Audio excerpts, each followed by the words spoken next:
Euh, bonjour, c'est Tawfiq Aboudia. Vous allez nous parler du crowd hacking. Euh, Effectivement. Moi, je comprends pas toujours ce qu'on me dit. C'est vrai que on était il y a une dizaine de jours à Agadir. Justement, quand je disais aux personnes qui allaient assister à votre séminaire, à votre formation plutôt, quand je parlais demain, vous allez avoir c'est Tawfiq Aboudia avec une thématique du growth hacking. Ils m'ont posé la question, mais c'est quoi le growth hacking? Il y en a qui m'ont dit, est-ce qu'on va devenir des hackers? Voilà, je vous le dis comme ça. Donc, moi, je voudrais commencer par ça. Je te demanderai bien évidemment de te présenter en un premier temps. Et puis, tout simplement, une question directe. Peux-tu nous expliquer ce terme de growth hacking, d'où ça vient et comment on peut peut-être le pratiquer? Absolument. Alors, merci à toutes et à tous. Je remercie bien évidemment les organisateurs, à leur tête les deux associations qui font un travail extraordinaire, ne serait-ce que dans cette période ultra compliquée où les gens sont plutôt tête dans le guidon, ils ne savent pas ce qui va se passer, ce qui va s'annoncer. Et donc prendre le temps de gérer la connaissance, c'est un tout petit peu rapporter l'honneur à ce type d'initiative et de l'organisation qu'il y a derrière. Donc moi, je m'appelle Tawfiq Aboudia, je suis un acteur marrakchi, je suis une micro-marque marrakchi. Je suis né ici, j'ai développé mes premiers sites web hôteliers, notamment pour des petits hôtels et des riads à partir de 98. Et j'ai suivi un peu l'avènement du digital depuis ce qu'on pouvait appeler le digital, mais je ne sais pas si c'était vraiment ça, jusqu'à l'avenue d'un Google, l'avenue d'un Booking, etc. et voir un peu la transition s'opérer devant nos yeux et surfer un peu sur la mode du besoin de l'hôtelier ou là de tout, enfin, le secteur touristique en général, de ce talent qu'on essaye de plus en plus déguiser. Et la bonne nouvelle, c'est que nous, en tant qu'opérateurs, en tant que prestataires, on était presque au même niveau que n'importe qui, parce que voilà, c'est un secteur qui est tout frais, tout neuf. À l'époque, la compétition n'était pas aussi rude qu'aujourd'hui. Donc, à travers la boîte digitale, j'ai eu un jour envie d'aller un tout petit peu plus loin, de faire grossir un peu l'offre et la demande, les deux en même temps. Et donc j'ai cofondé cet incubateur de start-up qui s'appelle EBF, Emerging Business Factory. Et ne t'inquiète pas, tout le monde, enfin il y a beaucoup de gens qui disent emergency, et ça me plaît que ça soit une urgence que d'aller vers le digital ou d'aller vers l'entrepreneuriat. C'est Emerging Business Factory.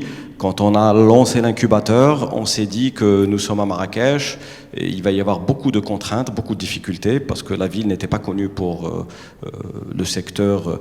Enfin, elle ne portait pas nécessairement ou facilement l'entrepreneur et l'initiative entrepreneuriale.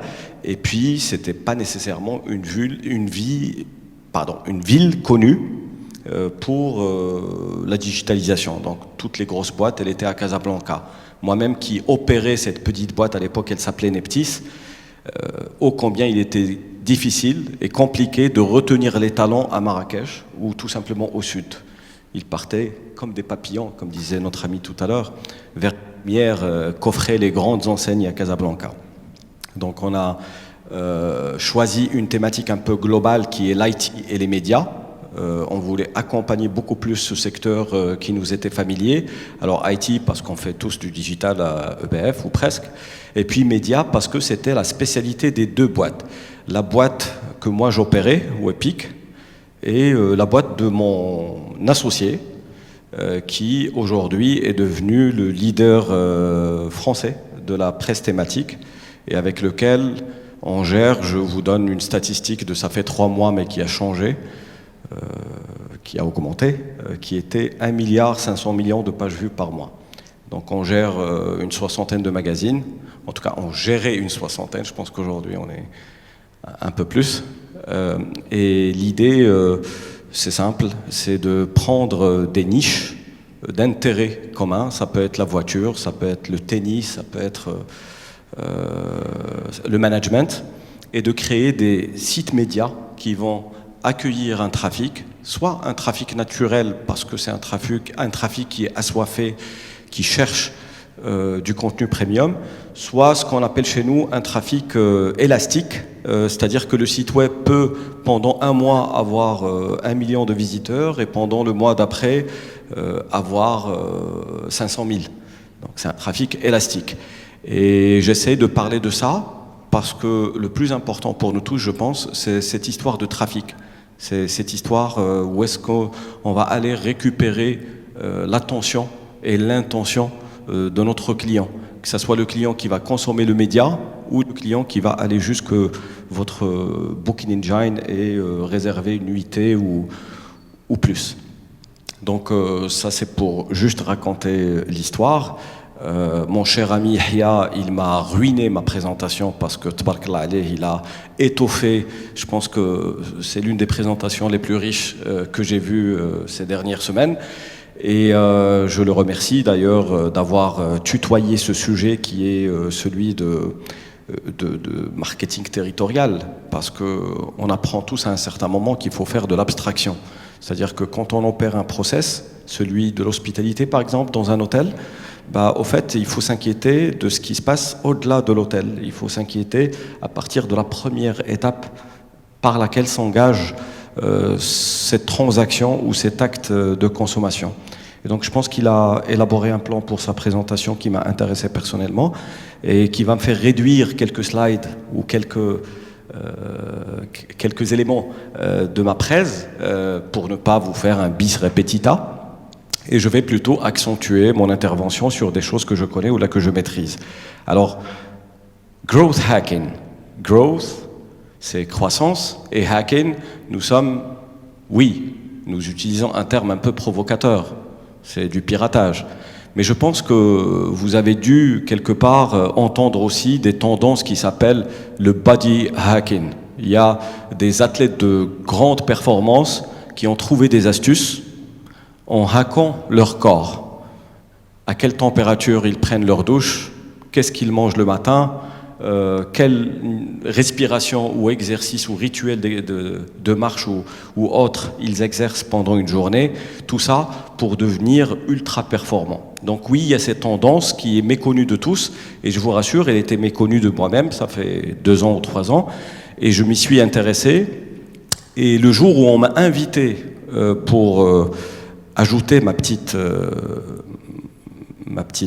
petit apport à ces séminaires et ces formations, j'ai essayé de me challenger moi-même et de vérifier c'est quoi les nouvelles tendances de growth hacking, mais en même temps de dire que le débat, il peut être un débat du futur et non pas du passé, et très rapidement gérer la crise ou gérer des parties de la crise. Je ne me sentais pas vraiment apporter des éléments de base qui peuvent être exercés par un prestataire, d'ailleurs qui doivent être pratiqués avec un prestataire, mais je me suis dit, ou je m'étais dit en tout cas pendant les séances de formation, qu'est-ce qui intéresserait mon client? Cet hôtelier qui va venir et remplir la salle pendant 2 jours, qu'est-ce qu'il va réellement faire? Qu'est-ce qui va lui être utile? Et donc on a essayé ensemble pendant quelques séances de tutoyer aussi ce sujet-là et de se dire que le growth hacking, c'est de la croissance, une gestion de business, une gestion de croissance, avec 3 ou 4 fondamentaux. Le premier, on va utiliser le digital. Pourquoi? Parce que c'est le meilleur moyen, voire le seul moyen de créer de l'automatisation. Parce que si on n'automatise pas un process, ça veut dire qu'il y a de l'humain qui est derrière. Et donc notre capacité à croître, elle va dépendre de l'humain. Attention, je ne suis pas en train d'inventer des machines qui vont remplacer l'humain. Je suis en train de mettre l'homme ou la femme là où il a le plus de valeur, et donc à créer des automates et à créer des automatismes. Quel est le premier automatisme? Quand un client vient sur mon site web d'hôtel. Il y a des choses ultra simples. Vous pouvez rentrer plus tard sur des plateformes comme Zapier qui permet des milliers d'automates, Et dès que j'ai déposé un email de booking, bah, au fait, l'automate, il va essayer de récupérer automatiquement le profil LinkedIn, des informations complémentaires sur le client.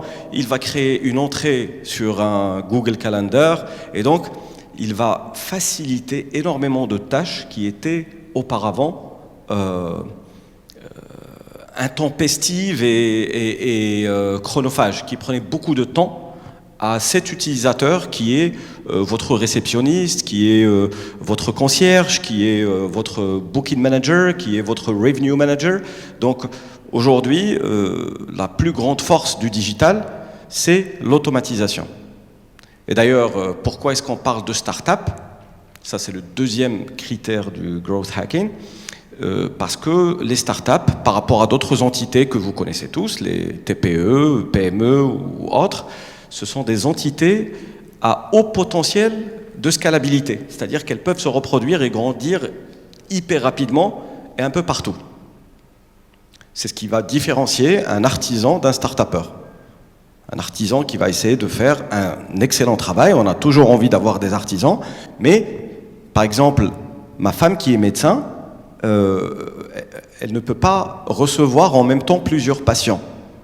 Or, son application SenseSkin, elle peut recevoir des milliers d'utilisateurs en même temps. C'est là la scalabilité. Donc imaginez la même chose par rapport à tout le cursus, par rapport aux 4 étapes à minima de l'expérience client, et dites-vous qu'est-ce qui va s'automatiser là-dessus pour gagner en performance et donc pour gagner en croissance. Donc j'ai parlé de digital, j'ai parlé de notion de start-up par un aspect de scalabilité, mais aussi par un deuxième aspect qui est de faiblesse ou carence de budget. Parce qu'une start-up, c'est une entité qui est extrêmement pauvre, dans le sens où elle aspire à des choses énormes, mais, en tout cas, avant qu'elle lève des fonds, elle a de la difficulté à s'installer ou à s'asseoir avec des salaires déclarés, etc., etc. Donc une start-up, c'est une performance aussi économique dans le sens où on essaie de faire beaucoup avec très peu, voire avec rien. Et là aussi, dans les formations qu'on a eues, tu m'arrêtes quand tu veux, parce qu'on a marre de retard et ça va... Ce qui va se passer, c'est que tu te plains un peu de Yahya, mais je pense qu'à la fin, j'aurais plus rien à dire, hein, parce que tout est croisé malheureusement. C'est un domino, c'est un domino. Voilà. C'est un jeu de domino. Non, mais vas-y. Donc ce que je disais, c'est que faire de rien, c'est par exemple, vous connaissez peut-être tous un outil qui s'appelle Canva, qui est gratuit quand on est gentil, quand on veut faire des bannières, quand on veut faire la promotion de la soirée de ce week-end ou une promotion sur notre hôtel, etc. Même quand on passe à la version premium de Canva, on n'est pas dans l'expertise d'un Photoshop ou autre chose. Donc il y a plein d'outils et de mécanismes qui se sont créés autour de la start-up et dont l'hôtelier peut profiter aujourd'hui comme s'il était une start-up, pour que son accès à la technologie soit le plus facile possible, le moins fastidieux, le moins coûteux, et qu'il ne soit pas toujours dans la dépendance de l'autre. Pourquoi Yahya le disait tout à l'heure, et il avait raison, c'est l'hôtelier, il a des histoires à raconter tout le temps. Il a une histoire à raconter ce soir. Il y a un changement, il y a un tarif, il y a un plat du jour, il y a un visiteur. Et honnêtement, attendre que mon agence web qui est externalisée puisse traiter cette information, c'est se mettre déjà dans le passé. Donc il faut orchestrer ce genre de narratif avec les moyens du bord et en interne. Et si tu permets, comme je suis super fier d'un hôtelier à Agadir qui a fait quelque chose vendredi, je peux citer les noms. Donc c'est l'Arbeid que je ne connaissais pas, c'est un chic type que je ne connaissais pas. Il nous a reçus chez lui à Allegro. Cette première journée de formation autour de growth hacking, j'avais pressenti que mon public était déjà débordé par plein de choses. Et en plus, imaginez l'esprit d'un hôtelier le lendemain de la rupture des vols aériens. Je me disais déjà, est-ce qu'ils allaient annuler ou pas la formation? Et provocateur que je suis, j'essaie d'engager le débat autour de la forme et du fond. C'est-à-dire, je veux gérer ma croissance, je n'ai pas le temps, je n'ai pas les moyens, en crise. Qu'est-ce que je peux imaginer comme forme et qu'est-ce que je peux imaginer comme fond. Et la discussion nous a mené vers ce que disait encore une fois Yahya à la fin, c'est gérer une crise et être opportuniste et voir plutôt le verre à moitié plein. Donc ce qu'on a fait, c'est prendre la crise d'hier, qui est celle de la rupture des lignes aériennes, et de l'exploiter pour avoir un maximum de visibilité. Moi, l'hôtelier qui n'ai pas assez d'argent à engager sur du ads, sur du social media, et j'ai pas du tout le temps d'attendre les résultats SEO sur un moteur de recherche comme Google. Donc, si vous avez vos téléphones, vous pouvez sortir Instagram, vous allez checker la page de Allegro. L'Arbi, il est sorti avec 300 dirhams, 2 petites bouteilles de champagne, peut-être no name. Il a pu faire plaisir à ses derniers résidents avant leur rapatriement. Et surtout, il a filmé ça. Et parmi les conseils que je donne, c'est de filmer ça avec un téléphone. Bon. Mon ami Aziz qui organise cette formation, il a ramené de superstars en vidéo, etc. Ça, c'est un autre sujet. Mais un hôtelier ou une maison d'hôtes ou un restaurant ou un établissement à ce niveau-là, il peut se permettre aujourd'hui, et d'ailleurs, il devrait utiliser des images et des vidéos qui sont authentiques et qui ressemblent aux images et vidéos que créerait le client. Finalement, on a vu par certaines analyses de tendance que c'est quelque chose qui donne beaucoup plus d'accès à l'imaginaire à mon client que de faire une photo hyper filtrée, hyper professionnelle, HD, etc., etc. Et la bonne nouvelle, c'est que c'est gratuit et c'est facile et c'est dans ma poche. Donc, l'hôtel Allegro a filmé tout ça. Bon, il y avait des lacunes sur l'audio, c'est un peu normal. Les gens, ils oublient toujours l'audio dans les vidéos. Mais cette vidéo a été partagée et le lendemain, je pense, même pas, au bout de quelques heures, l'Arbi, il était super fier. Dans un groupe WhatsApp qu'on a créé ensemble, il a partagé son retour sur expérience et il disait qu'il avait atteint 6000 vues. Je parle de, me semble-t-il, mercredi. Non, c'était mardi. Aujourd'hui, si vous voyez la vidéo, on est, je pense, à 130 ou 140 000 vues. Faite avec avec 300 dirhams, les 2 bouteilles de champagne. Une belle ambiance. Et quel était le contenu de cette vidéo? Parce que je parle de crise et comment exploiter une crise. C'était le message, ce n'est qu'un au revoir. Donc un message positif qui vient, en fait, essuyer tout le mal, toute la peine, toute la frustration des quelques derniers résidents qui devaient partir et qui devaient certainement raconter de mauvaises histoires sur le Maroc, sur la gestion de la crise, sur la façon avec laquelle ils étaient rapatriés. C'est un peu normal. Même si c'est la faute de personne, même si les comités scientifiques les plus importants au monde ont le moyen de justifier ce genre de décision, mais l'hôtelier y prend un coup. Donc l'hôtelier doit gérer cette partie de la relation et il doit la gérer de telle sorte à ce qu'elle soit opportune pour le lendemain. Alors, en faisant cette vidéo, il y avait 2 targets. La première target, c'est celle internationale, et la deuxième target, c'est celle locale. Puisque les lignes seront fermées, puisque j'ai créé une vidéo qui peut être leader, en tout cas pendant quelques jours, parce que l'opportunisme, c'est ça. C'est vraiment le temps. C'est de rapidement réagir, digital-wise, mais dans le temps. Donc aujourd'hui, je pense qu'il y a beaucoup de Marocains aussi qui ont vu cette vidéo. Peu importe ce qu'il y a là-dedans, 140 000 fois a été vue la marque Allegro. Et je pense qu'avec ce matin, on a ajouté 5 ou 10 vues facilement. En plus, j'ai rajouté la marque dans votre tête. Et du coup, j'ai prolongé l'acte marketing de mon cher ami l'Arbi. Et pour ça, je le félicite. Et c'est pas un grand maître du digital. Et j'aimerais bien vous demander une petite faveur, c'est de l'applaudir à distance, même s'il n'est pas au courant qu'on parle de lui, si ça ne vous dérange pas. Donc ça, c'est du marketing, c'est du growth hacking, mais down to earth. On ne sort pas l'intelligence artificielle. On n'a pas le temps, on n'a pas la compétence et on n'a pas le budget. Mais c'est très intéressant de penser à l'intelligence artificielle. Et c'est très intéressant de poser la question aujourd'hui. Je pense que j'aurai zéro réponse. C'est provocateur, mais est-ce qu'un hôtelier parmi vous ou un hôtelier dans notre écosystème a déjà pensé à ce qu'il va faire dans les métavers de monsieur Mark Zuckerberg? Est-ce qu'on se projette dans le futur ou est-ce qu'on se dit non, non, ça va bien se passer dans 1 an ou 2 et on va pouvoir ressortir les plats du passé et on va pouvoir les réchauffer et ça va bien se passer et notre relation avec le monde, à travers le digital essentiellement, elle va être maintenue. Donc cette question-là, c'est une invitation à prendre ce qui se passe dans les nouvelles tendances sur la toile et de se les approprier, mais sans être dans les nuages, tout de suite, rentrer avec un petit élément, avec la petite vidéo de mon cher ami Larbi, et d'essayer d'explorer comment est-ce qu'on peut profiter de ces tendances.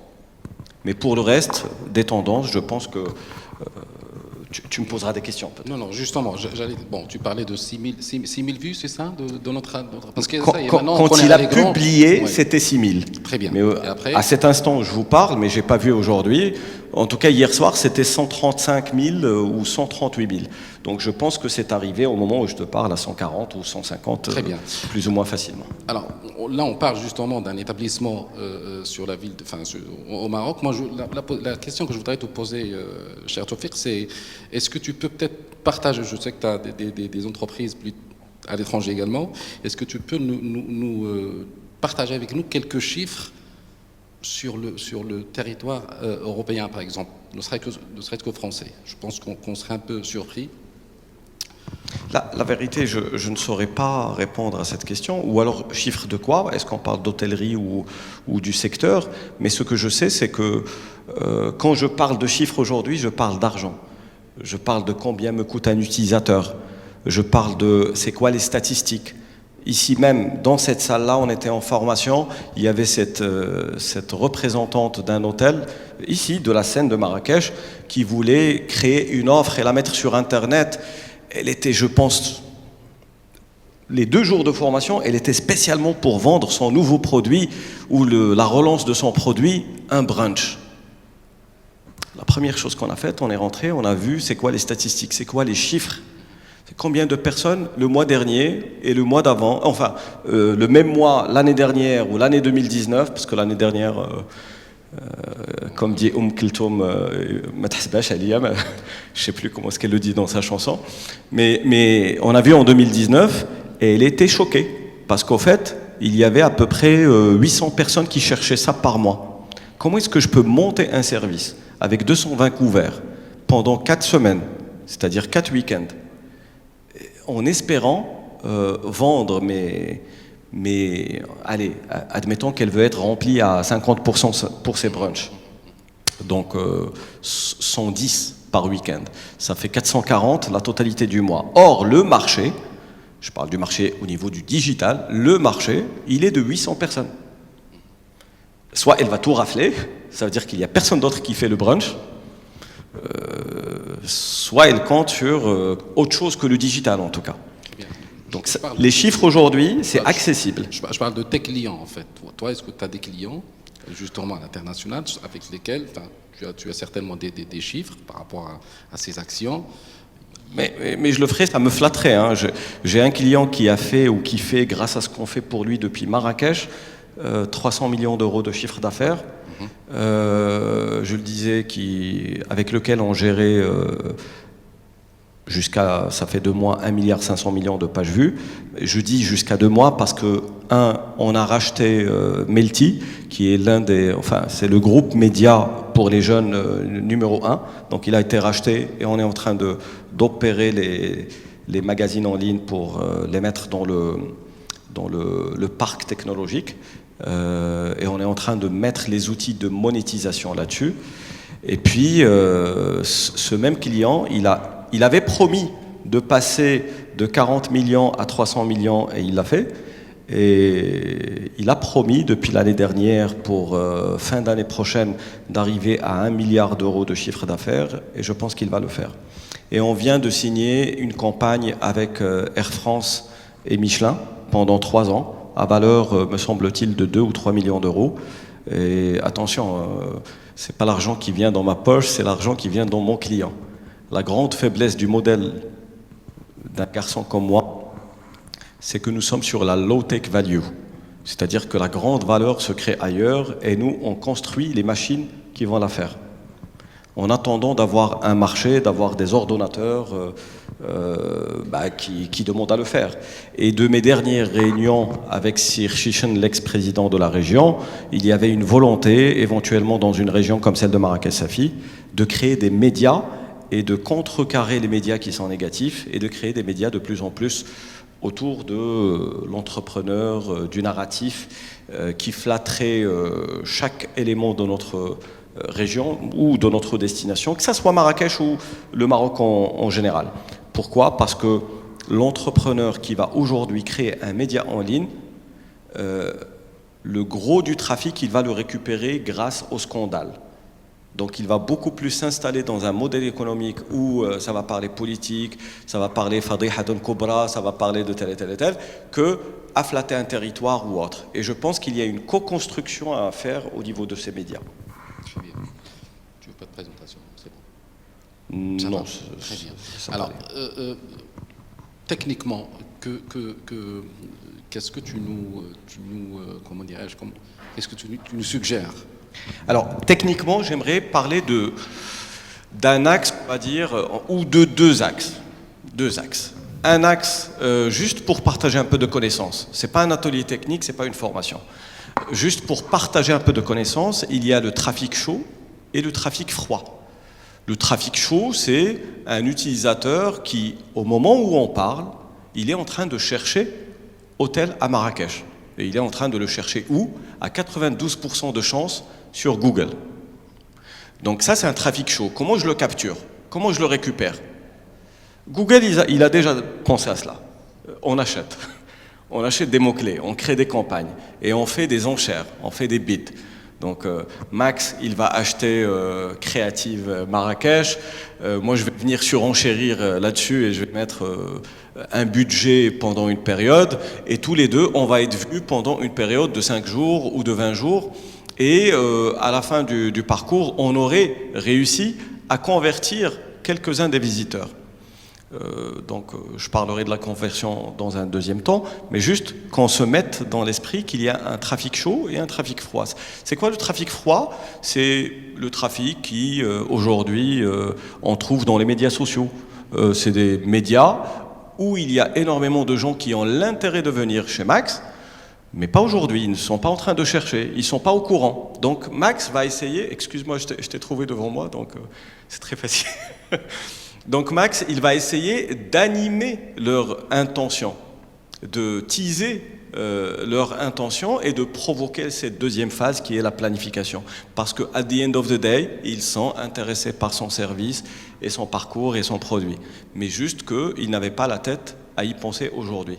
Donc il faut être tout le temps au service du marché et à animer le marché avec des messages clairs et nets, avec des histoires, des stories claires et nettes, de telle sorte que, quand le moment arrive, quand je dois sortir avec ma femme et ma fille, tiens, j'ai une marque dans la tête.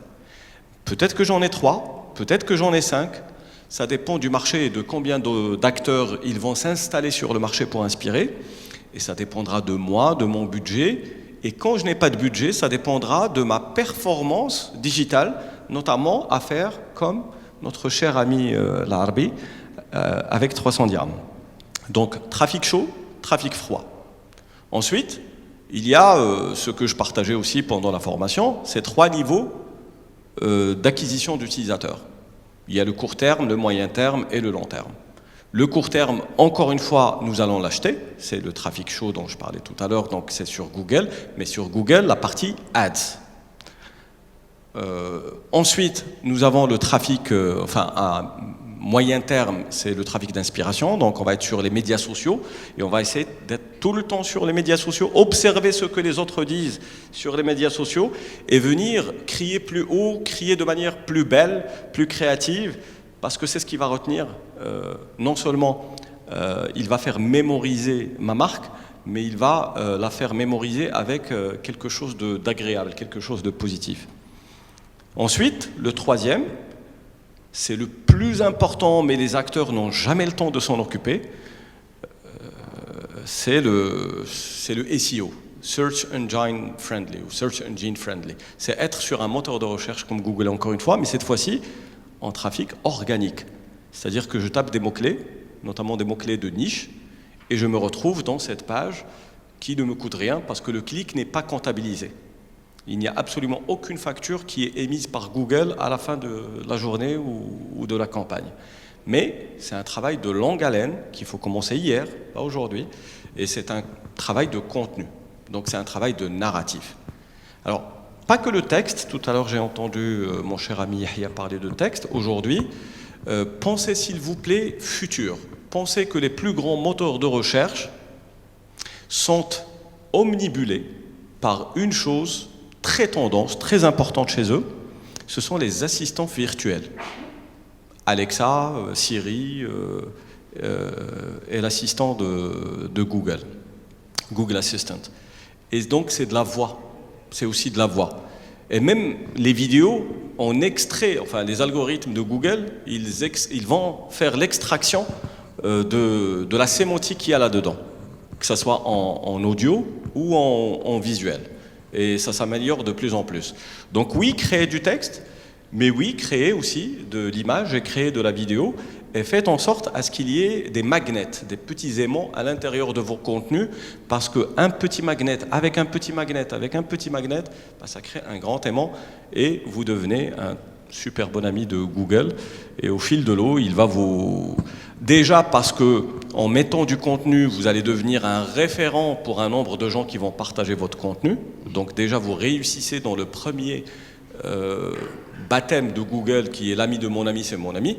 Et ensuite, vous avez du contenu, donc Google va avoir un loisir et le plaisir de partager votre contenu parce qu'il s'inquiète quelle est la qualité de l'expérience de son utilisateur à lui. Donc le plus je le sers, le mieux je me sers. Donc ce sont les deux axes digitaux qu'on doit toujours avoir en tête. Très bien, c'est peut-être commencer plus simplement par le Google My Business peut-être, c'est un premier pas. C'est le B.A.B.A.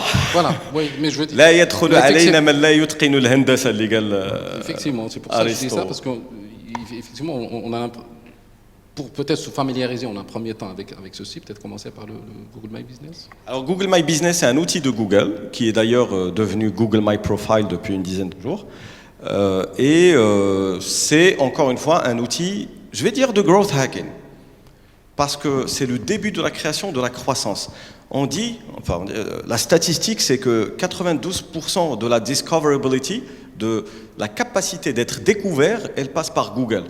Et Google, quand on est un store, quand on est un local business, il nous attend au tournant. Où est-ce que nous sommes?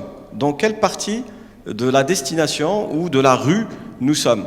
Et donc cette information, elle a été surclassée par Google par un nombre de choses, d'abord fonctionnelles, horaire d'ouverture, services, produits, et ensuite marketing, parce qu'il permet dorénavant d'ajouter des posts et donc de créer du contenu et de le partager très rapidement et d'être visible très rapidement. Et évidemment, il y a la partie ranking et rating, parce que les gens, ils vont, enfin, les commentaires et les ratings, parce que les gens, ils vont écrire des choses sur vous ou sur la Koutoubia.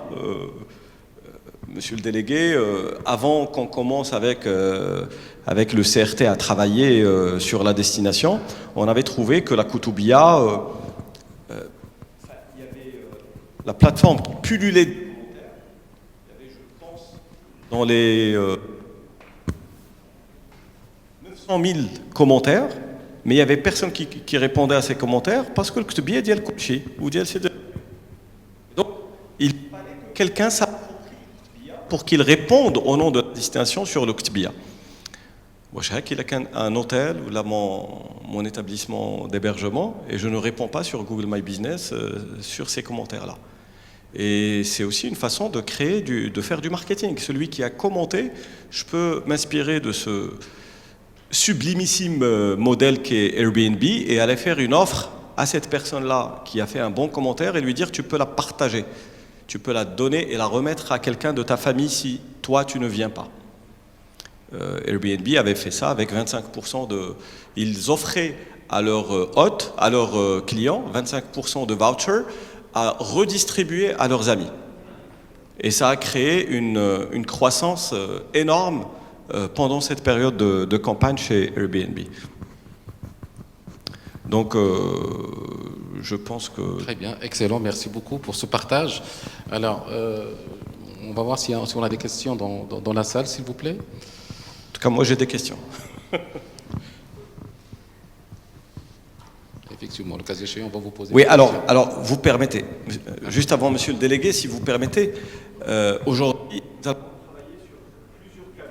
Nous allons travailler sur notre site web, nous allons avoir le canal de Google My Business ou Google My Profile, nous allons avoir du WhatsApp, nous allons avoir, enfin, surtout les médias, on va avoir de l'Instagram, j'espère du TikTok, il va y avoir du Facebook. L'hôtelier ne va plus savoir comment gérer tous ces canaux. La bonne nouvelle, c'est qu'il y a des outils qui permettent de gérer cela.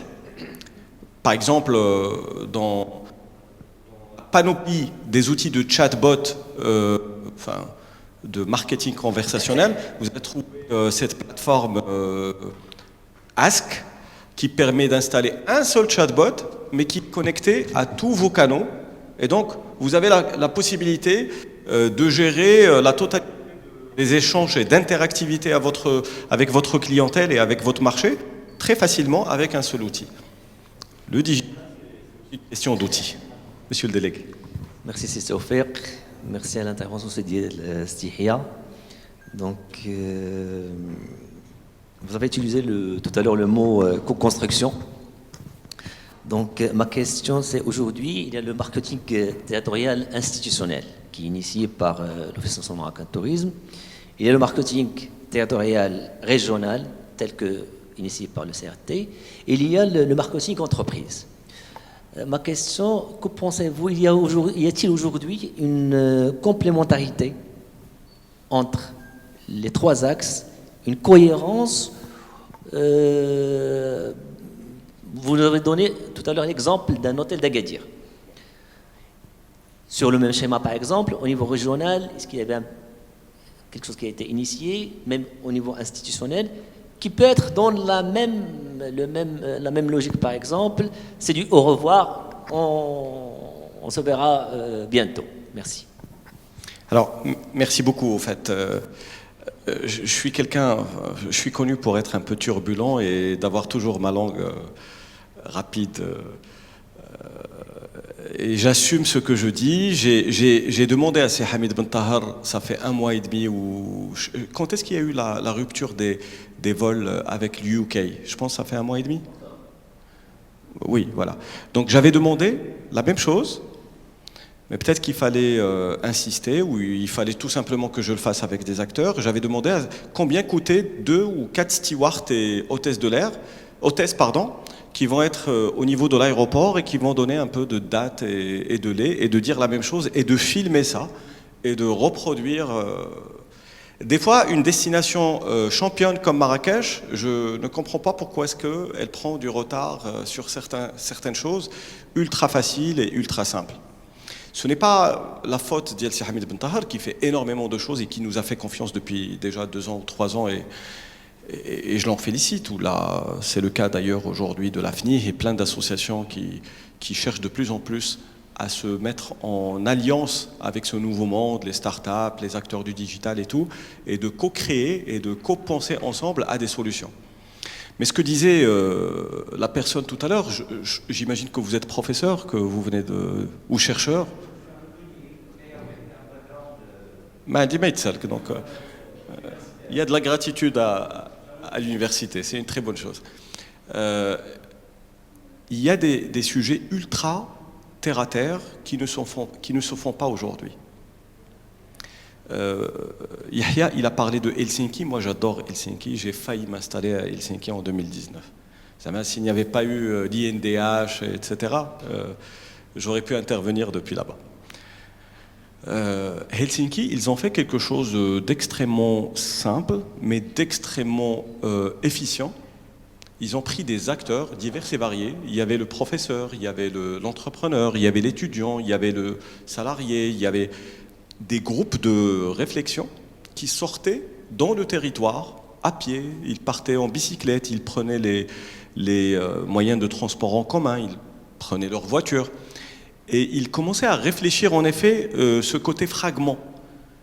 Parce qu'il y a en philosophie, ou là en réflexion en général, qu'il y a l'induction, qu'il y a la déduction. On peut commencer par le kbir ou là on peut commencer par le kbir. Et les deux sont bons. غير كاينين une facilité chez nous depuis très longtemps à avoir من الكبير للصغير, c'est-à-dire il y a une stratégie qui vient من الفوق et la projection, elle a un terrain et les greffes ou l'exécution, il y a toujours eu des sujets.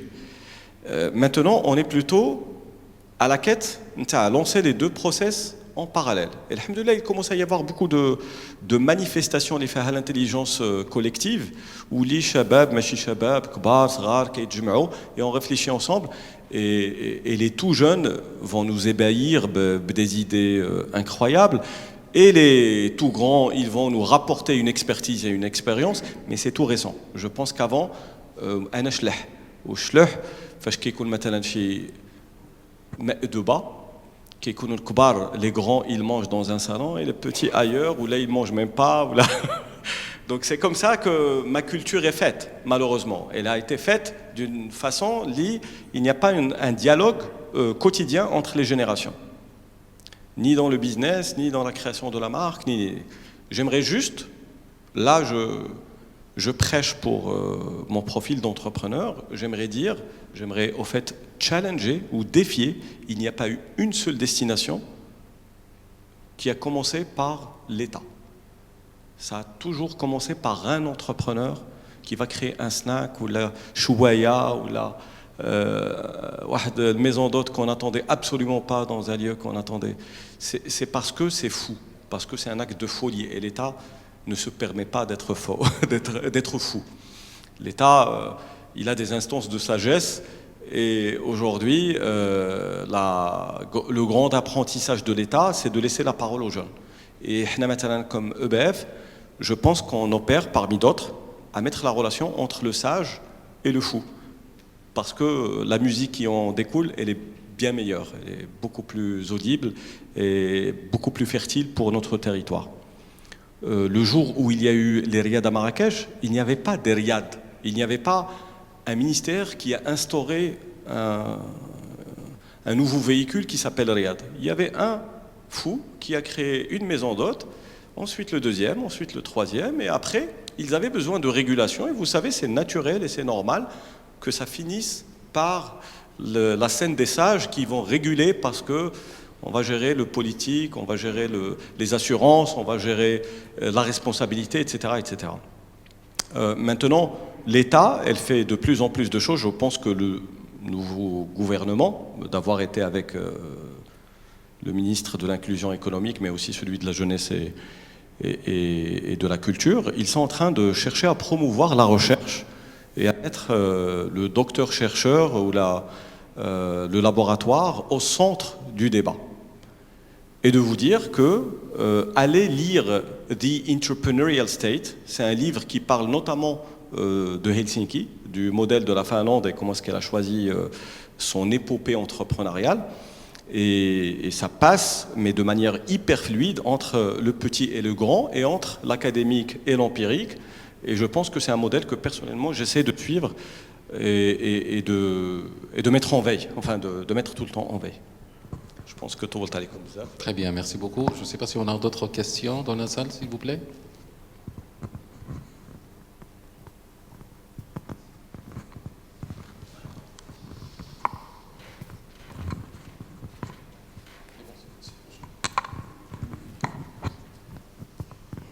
Merci. Zoubir Bouhout, ma question, elle s'adresse aux intervenants, mais aussi aux organisateurs. C'est-à-dire, quel est le modèle que vous préconisez pour réussir un marketing territorial, focalisé peut-être sur l'industrie touristique? Parce que dans les territoires, il y a plusieurs niveaux.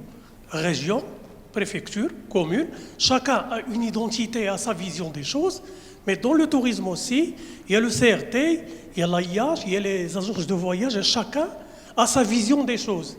Et je veux dire qu'à l'issue de ce séminaire, qui est très important, c'est pour l'avenir, comment unifier ces efforts. Quel est le modèle que vous préconisez pour avoir, au bout de 2-3 ans, un porteur de projet, parce que tout le monde, vous avez parlé de les exemples de la Koutouia, où il y a eu plusieurs commentaires, mais personne ne répond, pour que demain, cette région va trouver un porteur du projet qui va fédérer toutes les énergies et pour mener ce chantier, parce que c'est très important. Maintenant, il y a beaucoup de recherches. Et à travers ce qui se fait dans les réseaux sociaux, on a une idée du pressenti, du degré de satisfaction ou d'insatisfaction de la population. C'est-à-dire qu'au niveau des régions, ils vont vous dire nous avons fait beaucoup d'efforts au niveau des constructions, des routes, du transport scolaire, on subventionne les CRT, etc. Mais il y a un pressenti qui est présent qui va nous parler d'insatisfaction, de réclamation au niveau de l'aéroport, au niveau peut-être d'un restaurant, d'un endroit. Est-ce qu'on aura une vision du porteur de ce grand chantier qui est marketing territorial avec une vision claire où il y a, certainement il y aura des divergences, mais au moins qu'on ait une vision et un objectif commun. Merci. Merci beaucoup pour cette question. En fait, elle était au noyau de la réflexion les 2 dernières années. Et la première chose que j'aimerais... je suis à l'aql bicéphale ou la tricéphale parce que je représente la CGM, donc la réflexion de la CGM. Je suis le consultant du CRT et le consultant de la CNT. Et quand je dis je, c'est ma tribu. Il y a donc l'oulidat ou donc l'unitat, les kefkrof digital ou les kefkrof les solutions, etc. J'ai l'honneur de me porter comme porte-parole les hommes. Mais je parle aussi du CRT, je parle de la wilaya, je parle du conseil régional, je parle du CRI, je parle de l'AFNIE. Nous avons élaboré un plan pour répondre à votre question, cher monsieur, et nous sommes en train de le livrer. Ça ne parle plus, c'est en train de livrer. C'est une plateforme qui s'appelle ROC, Reputation Operation Center. Je disais tout à l'heure de manière hyper banale qu'il y avait un Google My Profile sur lequel on pouvait sonder les avis des gens, n'est-ce pas? Alors maintenant, on est dans le growth hacking et on veut automatiser ça. Je n'ai pas envie de lire les 900 ou là, les 400 commentaires pour savoir comment est-ce qu'ils se portent. Donc nous avons mis des sondes et ces sondes, elles ont ce qu'on appelle le sentiment analysis. Donc on analyse le sentiment des expressions qui sont rédigées par les commentateurs, par les utilisateurs, pour rapidement avoir un dashboard qui nous dit est-ce que c'est positif ou est-ce que c'est négatif. Et après, là c'est une entité. Maintenant, imagine avec moi, la totalité des entités dans une ville comme Marrakech. Zoom un peu plus haut, ou chauffe la préfecture qui guilty. Zoom un peu plus haut, ou chauffe les 7 autres provinces, une région comme Marrakech-Safi.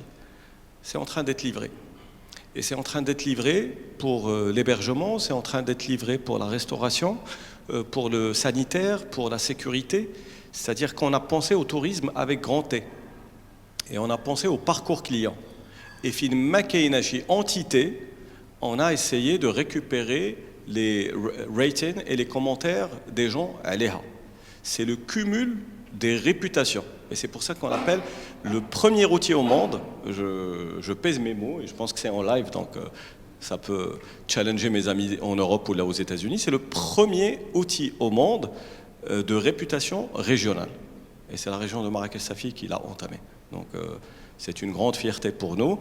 Et demain, chez tous les acteurs, les présidents des associations, les autorités, les porte-paroles, même en académie, il va y avoir des tableaux de bord sur lesquels ils voient en temps réel ce qui se passe. Je dis bien en temps réel. On arrête de recevoir des PowerPoint ou des PDF. C'est en temps réel. Et on peut choisir une période par rapport à une période et voir est-ce qu'on est en croissance ou là en régression. Et on peut choisir une province par rapport à une autre. Connais-toi toi-même. Avant de faire de benchmark avec Istanbul, Paris ou autre, on fait déjà le benchmark entre ces sous-entités de la marque. pour savoir qu'est-ce qui se porte bien, qu'est-ce qui se porte mal et quels sont les axes d'amélioration. Donc j'espère que ça répond à votre interrogation, mais c'est un outil factuel, technique et technologique. Donc ce n'est pas... On arrête de faire ça. Et les meilleures stratégies au monde sont data-driven. C'est data-driven strategy. Et aujourd'hui, c'est la première plateforme qui va fournir de la data à la région, en tout cas, le spectre de l'hospitalité et le voyage. Très bien, merci beaucoup, c'est Soufiane Kaboudia. Je suis désolé, le temps.